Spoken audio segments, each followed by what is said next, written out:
오늘의 사연 시작하겠습니다. 안녕하세요. 작년 봄부터 시작해 올 여름 끝난 제 파란만장한 이야기를 해보려 합니다. 아직도 그 사건을 생각하면 심장이 벌렁벌렁하고 치가 떨려옵니다. 저는 결혼한 지 2년 된 아직 신혼부부입니다. 서울 모 대학 근처의 편의점을 4개 가지고 운영하는 편의점 사장입니다. 대학 졸업하고 부모님이 유산 미리 떼가라 하셔서 2억 원 정도 주셨고 그걸로 편의점을 한꺼번에 4개 차려서 골목 상권을 독점했습니다. 덕분에 그 지역에서 엄청나게 수입을 올리고 있고 먹고 살만하게 살고 있습니다. 편의점 4개를 제가 돌아가면서 관리하고 보통은 알바생들이 상주하는 시스템입니다. 2호점 평일 야간 알바가 원래 근처 대학교 학생이었는데 이 친구가 어느 날 군입대 문제로 그만두게 되었습니다. 그래서 새로 알바 모집 공고를 냈고 이게 사건의 시작이 되었습니다. 2호점이 직영점이라 평일 야간은 6,200원인가 줬어야 했던 걸로 기억합니다. 보통은 직영점 평일 야간은 그만둘 때 전임자가 지인에게 넘기는 편인데 이번엔 그러지 못했습니다. 시급이 높으니 생각보다 연락이 많이 왔고 면접을 10명 정도 봤던 걸로 기억하는데 그 중에 23살짜리 키 작은 여자애가 굉장히 의욕이 있어 보였습니다. 지방에서 올라와서 현재는 휴학 중이라는데 부모님 손 벌리는 것도 정도가 있다고 생각해서 지원했다고 했고 그 마인드가 기특해서 기꺼이 그 친구를 뽑았습니다. 처음 한 달 정도는 일을 무난하게 잘했습니다. 편의점을 4개나 굴리니까 알바생 숫자도 꽤 되어서 나름 사장이랍시고 분기별로 알바생들 모아다가 조촐하게 회식을 합니다. 회식을 해봤자 근처의 싸구려 고깃집에서 삼겹살에 소주하는 정도지만요. 보통 1차에서 기분 좋게 끝내고 파합니다. 회식이라도 시간이 늦어지면 아내가 항상 화를 내곤 했으니까요. 저 아내 말 잘 듣습니다. 3분기 회식이 되었고 새로 뽑은 여자애도 그 자리에 참석했습니다. 저도 나이가 젊고 알바 애들도 다들 20대이다 보니 분위기도 화목하고 서로 죽이 잘 맞았습니다. 1차가 거의 끝나갈 때쯤에 이제 집에 가려고 하는데 새로운 여자애가 술이 좀 취했었나 봐요. 갑자기 저를 붙잡고 사장님 2차 가면 안 돼요? 하더라고요. 저는 사실 집으로 귀가하고 싶었는데 그날 분위기도 괜찮고 해서 5명이 2차를 가게 되었습니다. 2차는 삼겹살 이후 맥주였습니다. 여자애 2에 저 포함 남자 3이었는데 2시간 정도 지나니 저와 신입 여자 알바생, 1호점 남자 알바생 이렇게 셋이 남게 되었습니다. 그런데 신입 여자 알바생이 정작 본인이 2차 가자 하고서는 별 얘기도 안 하고 멍 때리고 있길래 이제 슬슬 집에 가자 하면서 일어나려고 했습니다. 아직도 진짜 생생하게 기억나는데 그때 그 신입 무릎에 눈물이 두둑 하고 떨어지더니 갑자기 오열하기 시작하는 겁니다. 호프집에 있는 사람들이 다 저를 쳐다보고 전 너무 당황해서 숙자야 너 갑자기 왜 그래? 하고 물었고 상황 수습을 하려고 최선을 다했습니다. 같이 있던 알바놈도 당황해서 어쩔 줄 몰라 했습니다. 시간이 지나고 조금 진정됐는지 그 신입 여자 알바생이 말을 합니다. 사장님, 둘이서만 얘기하고 싶어요. 라고요. 뭔 일인가 싶었지만 순전히 사장으로서 이 상황을 피할 수 없었기에 알았다고 했고 남자 알바생에게 괜찮다며 집으로 돌려보냈습니다. 그리고 얘기해보라며 그 여자애와 맥주 한 잔을 더하게 되었습니다. 얘기를 하자고 해놓고 여자애가 별말이 없길래 무슨 일인데 그러냐 말을 좀 해봐라 하고 잘 구슬렸습니다. 제가 성격이 다른 사람들 좀 받아주고 그래서 대학 때부터 이런 식의 여자애들의 고민 상담 같은 게 많았어요. 지금의 아내도 원래 학교 후배인데 이런 식으로 고민 상담하다가 눈 맞아서 연애하다가 결혼까지 했거든요. 제가 잘 구슬리니 썰을 풀기 시작했는데 썰의 내용은 이러했습니다. 동양에서 올라온 학교 선배랑 사귀고 있는데 반동거 상태이며 임신을 해서 어쩔 줄 모르겠다. 사는 게 너무 힘들다. 뭐 이런 내용이었습니다. 일단은 제가 잘 달래고 따뜻하게 위로해주고 무사히 집에 돌려보냈습니다. 이때까지만 해도 사장님 너무 고맙고 착한 사람이라고 감사하다고 연신 굽신굽신 했었지요. 그렇게 무사히 회식이 끝났고 그 후 며칠 더 일을 나오다가 그 아이에게 갑자기 전화가 왔습니다. 당장 급하게 병원을 가야 되는데 며칠만 일을 쉬면 안 되겠냐고 합니다. 저는 애가 불쌍하기도 하고 사람 된 돌이라 생각하여 그러라고 했고 몸조리 잘하라고 하고 끊으려 했습니다.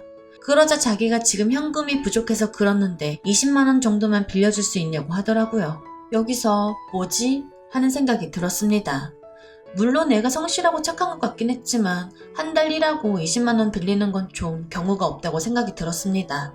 하지만 얘가 어차피 어느 학교 무슨 과인지도 알고 있고 민증 사본도 저한테 있는데 20만원 갖고 사라지진 않겠지라고 생각했네요. 20만원에 미역국 먹으라고 5만원 더해서 25만원 송금해줬습니다. 나 좀 괜찮은 사장인 것 같다고 혼자 뿌듯해했고 3일간 그 여자의 땜빵을 제가 메꿨습니다.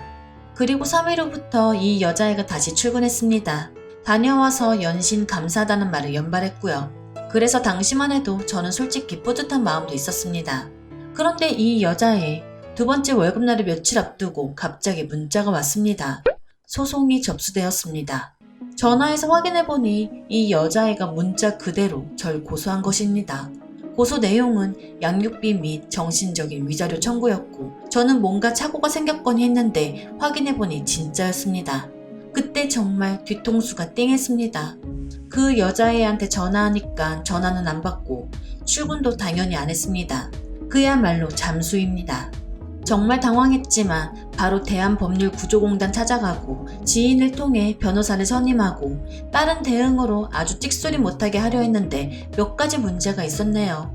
일단 제가 돈을 송금한 점과 통화가 녹음이 안 되어 있어서 무슨 명목으로 전송했는지 증명이 불가능했습니다. 이때 착하게 살면 정말 손해인 것 같다고 많이 후회했습니다. 인연이 아주 제대로 노린 거였습니다. 그리고 회식날 호프집에서 다른 알바생을 집에 보낸 것도 문제랍니다. 인연이 연락이 안 되니까 혹시나 해서 알바놈에게 연락을 해보니 알바놈한테 이미 그년이 연락을 했다고 합니다. 또한 이 멍청한 알바놈은 되려 저와 그년의 사이를 의심하고 있었고요. 귀찮은 일에 말려들고 싶지 않으려고 하는 것 같기도 한데 이놈이 제가 사장이니까 앞에선 협조적으로 굴 것처럼 했었는데 결정적일 때 전혀 도움이 안 됐습니다. 아무튼 확인해보니 그년이 알바놈한테 전화해서 증언 비슷한 걸 요청해 놓은 상태입니다. 저는 정말 결백했기에 법정 가서 확실히 정리해버리자는 마음이었는데 변호사의 말은 조금 달랐습니다. 입증이 안 되면 털리기 딱 좋다는 것이었죠. 더구나 이 당시가 고대 의대 사건이 처음 수면에 떠오를 때라 추행이나 성 관련 문제에 대한 여론이 극도로 안 좋을 때였습니다. 여론이 판결을 좌지우지하는 건 아니지만 잘못해서 엮이면 인생 바로 끝나게 되는 딱 좋은 코스로 갈 수 있겠구나 싶었습니다. 일단 임신 중 친자 확인을 알아보니 국내에선 불법이었습니다. 해외까지 나가서 해온다고 해도 그년이 동의를 안 할 가능성도 높고 불법인 이상 법정에서 효력이 없을 가능성도 높아 보였습니다. 그래서 출산까지 기다리기 위해 맞고서 준비도 하고 변호사의 도움도 받아 최대한 시간을 끌었습니다. 그 와중에 그년네 집도 찾아보고 했는데 문은 절대 열어주지 않았습니다. 연락해도 법정에서 보자 이런 소리만 하고 이런 사실들을 적시해봤자 재판에서 큰 도움은 안 된다고 했지만 일단은 보낸 문자, 받은 문자 다 보관해놨습니다. 그런데 이게 시간을 끌다 보니 가을쯤에 아내의 귀에 들어가게 되었습니다. 처음엔 제 선에서 끝내려고 했는데 자꾸 제가 멘탈도 나가고 일이 바쁘고 하다 보니 아내가 의심하다가 입출금 내역을 조회해 본 것이었습니다. 그리고 변호사 선임비를 발견하고 아주 집구석이 뒤집어졌습니다. 아내를 설득하는데 거의 한 달이 걸렸습니다. 엄밀히 말하면 아내에게 저의 무고함을 설득하는데 한 달, 이 일을 같이 헤쳐나가도록 설득하는데 또 한 달이 걸렸네요. 간통죄로 고소한다, 이혼하자는 이야기까지 나와서 아주 한 달은 개고생했고 아내가 친정집 가서 잠수 타기도 했습니다. 저는 친정집 앞에 가서 하루 종일 기다려서 설득했고 간신히 아내의 마음을 돌릴 수 있었습니다. 지금 생각하면 정말 아찔하네요. 아내가 저의 편이 되기로 한 다음부터 일이 조금 수월해졌습니다. 아내가 자진해서 그년을 설득하러 갔습니다.